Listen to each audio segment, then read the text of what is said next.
ഞാൻ പലപ്പോഴും ഈ മോട്ടിവേഷണൽ വീഡിയോസ് അല്ലെങ്കിൽ മോട്ടിവേഷണൽ സ്പീക്കേഴ്സിൻ്റെ ഈ വീഡിയോ ഷോർട്സ് ഉണ്ടല്ലോ, അതിനകത്ത് കാണുന്ന ചില കാര്യങ്ങൾ, അത് പലരും അതിനെപ്പറ്റി സംസാരിച്ചിട്ടുള്ളത് കൊണ്ടും കൂടിയാണ് അതിനെപ്പറ്റി സംസാരിക്കാം എന്ന് വിചാരിച്ചത്. ആദ്യം തന്നെ പറയട്ടെ, ഞാൻ ആ ചെറിയ റീലുകൾ അല്ലെങ്കിൽ ആ ചെറിയ ഒരു പോർഷൻ മാത്രമേ കണ്ടിട്ടുള്ളൂ. അതിൻ്റെ മുൻപും പിൻപും എന്താണ് സംസാരിച്ചിരുന്നത് എന്ന് എനിക്കറിയില്ല. അതുകൊണ്ട് ഞാൻ ആ ഒരു സംസാരത്തെയോ അല്ലെങ്കിൽ ആ വ്യക്തികളെയോ ജഡ്ജ് ചെയ്യല്ല. ആ ഒരു പ്രത്യേക കാര്യം, ആ ഒരു പ്രത്യേക കണ്ടൻറ്റ് എനിക്ക് ഷെയർ ചെയ്ത് എന്നോട് അവരുടെ കൺസേൺസ് പറഞ്ഞിട്ടുള്ള ആൾക്കാർ കേട്ടതിൽ നിന്നും ഞാൻ മനസ്സിലാക്കിയ ചില കാര്യങ്ങൾ, അതൊരു പക്ഷേ നമ്മളിൽ പലരും ചിന്തിക്കുന്ന കാര്യമായിരിക്കാം എന്ന് വിചാരിച്ചത് കൊണ്ടാണ് അതിനെപ്പറ്റി ഒന്ന് രണ്ട് കാര്യങ്ങൾ പറയാം എന്ന് വിചാരിച്ചത്. അപ്പം ഞാൻ ഈ കണ്ടിട്ടുള്ള റീലുകളെന്ന് വെച്ചാൽ അതിൽ പറയുന്ന അതിൻ്റെ ഒരു ടോപ്പിക് എന്ന് പറയുന്നത്, ഇപ്പോൾ നിങ്ങളുടെ ബാങ്ക് ബാലൻസ്, ഇപ്പോഴുള്ള നിങ്ങളുടെ ബാങ്ക് ബാലൻസ്, നിങ്ങളുടെ ഇൻവെസ്റ്റ്മെൻറ്റ്സ്, നിങ്ങളുടെ അസറ്റ്സ്, ഇതൊക്കെ കാണിച്ചു തന്നാൽ നിങ്ങളുടെ ഒരു അടുത്ത 5 വർഷം എങ്ങനെയായിരിക്കും എന്ന് പറയാൻ പറ്റും. കാരണം അത് നിങ്ങളുടെ ഒരു റിഫ്ലക്ഷനാണ് എന്നാണ് ആ ഒരു ടോപ്പിക്കിലെ ഡിസ്കഷൻ. അപ്പോൾ നിങ്ങളുടെ ഇപ്പം എന്താണ് നിങ്ങളുടെ ഫൈനാൻഷ്യൽ ഒരു സിറ്റുവേഷൻ എന്ന് പറയുന്നത് നിങ്ങളുടെ ഒരു ട്രൂ റിഫ്ലക്ഷനാണ്. നിങ്ങളുടെ തിങ്കിങ്ങും നിങ്ങളുടെ പ്രവർത്തികളും, അതായത് നമ്മൾ എങ്ങനെ ചിന്തിക്കുന്നു, നമ്മൾ എങ്ങനെ പ്രവർത്തിക്കുന്നു എന്നതിനെ പറ്റിയുള്ള ഒരു റിഫ്ലക്ഷനാണ് അത് എന്നുള്ള തരത്തിലുള്ള ചെറിയ ഷോർട്ട് വീഡിയോസാണ് ഞാൻ കണ്ടിട്ടുള്ളത്. ഇത് നിങ്ങളിൽ പലരും കണ്ടിട്ടുണ്ടാകും. അപ്പോൾ ഞാനിത് എനിക്ക് ഷെയർ ചെയ്തിട്ടുള്ള ചില വ്യക്തികൾ അവർ ഷെയർ ചെയ്ത ഒരു തോട്ട് എന്ന് പറഞ്ഞാൽ, ഐ എം ഓക്കെ, ഞാൻ ഓക്കെയാണ്. ഇത് കണ്ടപ്പോൾ എനിക്ക് വളരെ സന്തോഷം തോന്നി. എൻ്റെ ഒരു കറക്റ്റ് ഒരു റൂട്ടിലാണ് ഞാൻ പോയിക്കൊണ്ടിരിക്കുന്നത് എന്ന്. എന്നാൽ മറ്റു ചില വ്യക്തികൾ ഷെയർ ചെയ്ത ഒരു തോട്ട് എന്ന് പറയുന്നത് വളരെ കൺസേൺഡ് ആയിട്ടാണ്. എനിക്കറിയില്ല എൻ്റെ അവസ്ഥ എന്താകും എന്ന്. ഇത് കാണുമ്പോൾ എനിക്ക് സത്യം പറഞ്ഞാൽ ഉറങ്ങാൻ പറ്റിയിട്ടില്ല എന്ന് പറഞ്ഞിട്ടുള്ള വ്യക്തികളുമുണ്ട്. ഇനി ഇതേ കാര്യം തന്നെ ഒരു പക്ഷേ നിങ്ങളുടെ വളരെ അടുത്ത സുഹൃത്തുക്കളോ ബന്ധുക്കളോ നിങ്ങളോട് പറഞ്ഞിട്ടുണ്ടാകാം. അത് നിങ്ങളോടുള്ള ജെനുവിൻ ആയിട്ടുള്ള സ്നേഹം കൊണ്ടും അടുപ്പം കൊണ്ടും ആയിരിക്കാം. അതായത് നിങ്ങളെ പറ്റി ജെനുവിൻ ആയിട്ടുള്ളൊരു കൺസേൺ, ഇവൾ അല്ലെങ്കിൽ ഇവൻ അടുത്ത 10 വർഷം കഴിയുമ്പോൾ എന്തായിരിക്കും അവസ്ഥ, ഇവരെങ്ങനെ ജീവിക്കും, ഇങ്ങനെ പോയാൽ ഇവരുടെ കാര്യങ്ങൾ എങ്ങനെ ശരിയാകും എന്ന് വളരെ ജെനുവിൻ ആയിട്ടുള്ള കൺസേൺ ഉള്ള ആൾക്കാരും നിങ്ങളോട് ചോദിച്ചിട്ടുണ്ടാകാം. എന്താണ് നിൻ്റെ ഇപ്പോഴത്തെ അവസ്ഥ, എന്താ നീ കാണിക്കുക, നിൻ്റെ ബാങ്ക് ബാലൻസ് കാണിക്കുക, അല്ലെങ്കിൽ നിൻ്റെ സേവിങ്സ് എത്രയാണെന്ന് പറ, ഞാൻ പറഞ്ഞു തരാം നിനക്ക് എന്താ സംഭവിക്കാൻ പോകുന്നേ, ഇങ്ങനെയൊക്കെ പറഞ്ഞിട്ടുണ്ടാവും അല്ലേ.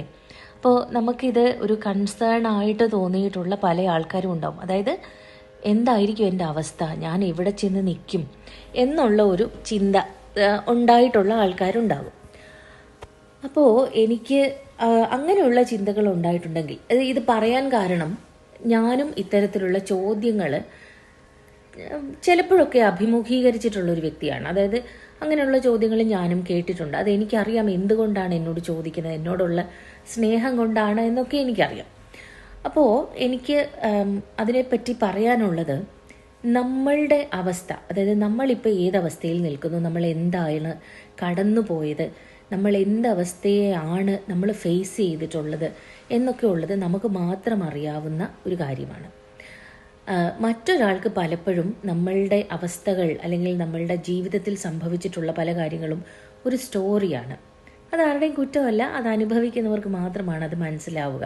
ഒരു പക്ഷേ നമ്മളിൽ പലരും അസുഖമുള്ള, നമ്മൾക്ക് വളരെ ക്ലോസ് ആയിട്ടുള്ള ഒരു ഫാമിലി മെമ്പറെ ശുശ്രൂഷിച്ചിട്ടുള്ളവരായിരിക്കാം.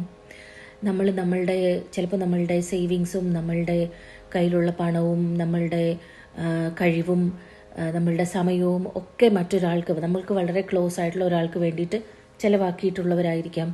നമ്മൾ വളരെ മോശപ്പെട്ട അല്ലെങ്കിൽ അഡ്വേഴ്സ് ആയിട്ടുള്ള ജീവിത സാഹചര്യങ്ങളിലൂടെ കടന്നു പോയിട്ടുള്ളവരായിരിക്കാം. ഇനി ചിലപ്പോൾ ചെറിയ കുട്ടികളെ നോക്കി അല്ലെങ്കിൽ അവർക്ക് വേണ്ടിയിട്ട് ടൈം ഒരുപാട് സ്പെൻഡ് ചെയ്തിട്ടുള്ള മാതാപിതാക്കളായിരിക്കാം.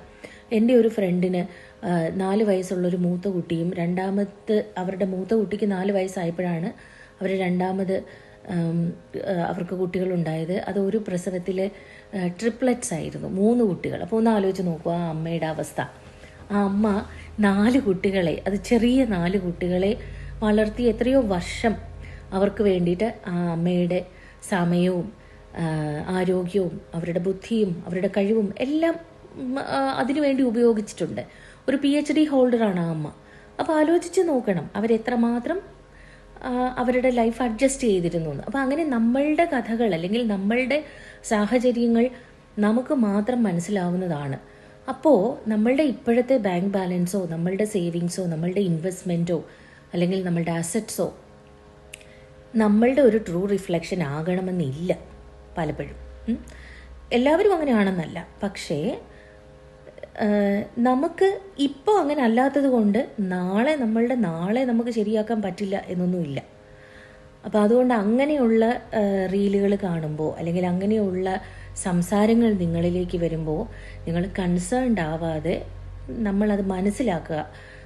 അവർ പറയുന്നത് അവരുടെ പെർസ്പെക്റ്റീവിൽ നിന്നുള്ള കാര്യങ്ങളാണ്.